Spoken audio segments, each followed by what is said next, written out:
मित्रांनो, आज 15 जानेवारी म्हणजे महाराष्ट्र राज्य क्रीडा दिन तसेच ऑलिम्पिक स्पर्धेत कांस्य पदक जिंकणारे भारतातील पहिले खेळाडू म्हणजे खाशाबा जाधव यांची जयंती साजरा करण्यासाठी आपण इथे जमलो आहोत। मी अनन्या जाधव सर्वप्रथम आपल्या सर्वांचे स्वागत करते व या कार्यक्रमाची सुरुवात करते।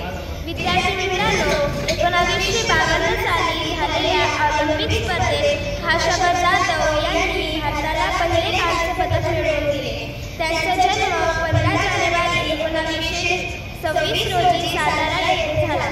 त्यांची जयंती महाराष्ट्र राज्य क्रीडा दिन म्हणून साजरा केला जातो।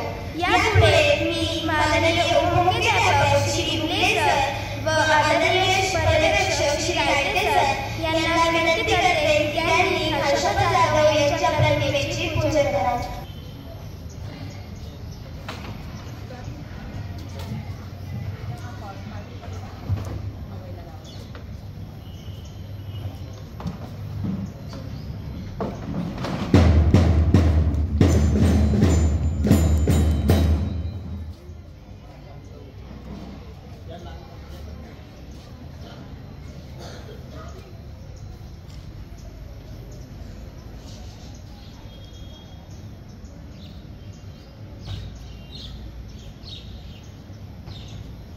धन्यवाद सर। यापुढे खाशाबा जाधव यांच्याबद्दल अधिक माहिती सांगण्यासाठी मी आमंत्रित करते अलोक शिंदे। कराडमधील कृष्णा नदीच्या काठी वसलेले गोळेश्वर हे गाव।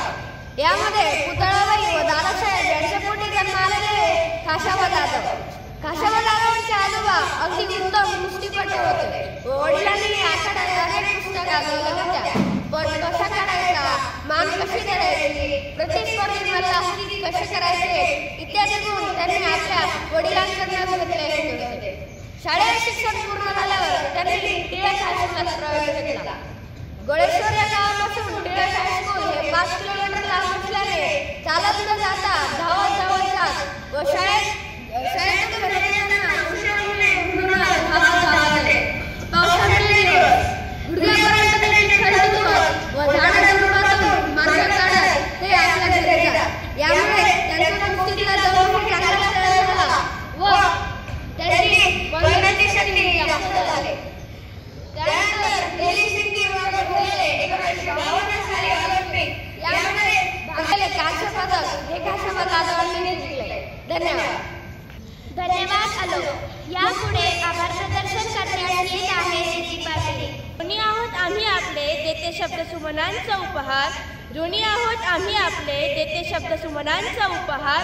आपला मौल्यवान वेळ दिला आभासाठी मानते आपले मनापासून आभार, मानते आपले मनापासून आभार। सर्वप्रथम सर्वांना माझा नमस्कार। एखादे वाक्य लिहिताना त्याला जर तो पूर्णविराम दिला नाही तर ते वाक्य अपूर्ण राहते। म्हणजेच या कार्यक्रमाचा पूर्णविराम व या कार्यक्रमाची शेवट म्हणजेच आभार प्रदर्शन। सर्वात पहिले मी आपल्या शाळेचे मुख्याध्यापक आदरणीय श्री थोरात सर यांचे आभार मानते। त्यानंतर आपल्या कार्यक्रमाचे मान्यवर आदरणीय श्री उगले सर व आपल्या शाळेचे पर्यवेक्षक आदरणीय श्री रायते सर यांचे आभार मानते। आपल्या शाळेचे गुरुजन वर्ग व माझे बालमित्र मैत्रिणी यांचेही आभार मानते। सांस्कृतिक समितीने आम्हाला हा कार्यक्रम सादर करण्याची संधी दिली त्यामुळे मी सांस्कृतिक समितीचेही आभार मानते व अध्यक्षांच्या परवानगीने हा कार्यक्रम संपन्न झाला असे जाहीर करते। धन्यवाद।